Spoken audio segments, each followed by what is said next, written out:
বাস্তবতা হলো আজকের বড় বড় অনেক জায়ান্ট কোম্পানি শুরুটা হয়েছিল গ্যারেজ থেকে কিংবা মাত্র কয়েক হাজার টাকায়। আপনার হাতে থাকা 10,000 টাকা আসলে কোনো ছোট অঙ্ক নয়, যদি আপনি জানেন এটাকে কোন জাদুতে কাজে লাগাতে হয়। প্রথম আইডিয়াটি হলো হাঁস মুরগির বাচ্চা পালন বা ছোট পোলট্রি। আপনি কি জানেন আপনার গ্রামের বাড়ির উঠোনের এক কোণায় আপনি কত বড় সোনার খনি লুকিয়ে রেখেছেন? 10,000 টাকা দিয়ে আপনি অনায়াসেই 100 থেকে 150টি উন্নত জাতের হাঁস বা মুরগির বাচ্চা কিনতে পারেন। আমাদের দেশে দেশি মুরগি বা হাঁসের মাংস ও ডিমের চাহিদা যা আপনি কল্পনাও করতে পারেন না। শুরুটা কিভাবে করবেন? মাত্র 5 থেকে 6,000 টাকায় সোনালী বা ফাউমি জাতের বাচ্চা কিনুন, আর বাকি টাকা দিয়ে তাদের প্রাথমিক খাবার ও টিকার ব্যবস্থা করুন।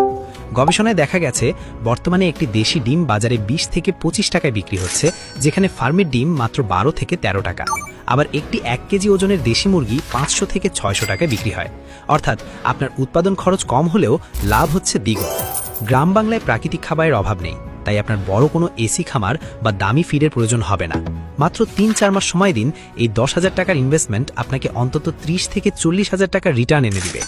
আপনি কি প্রস্তুত এই ছোট খামার দিয়ে নিজের যাত্রা শুরু করতে, নাকি ওই ব্রয়লারের পানসে মুরগি খেয়েই দিন পার করবেন?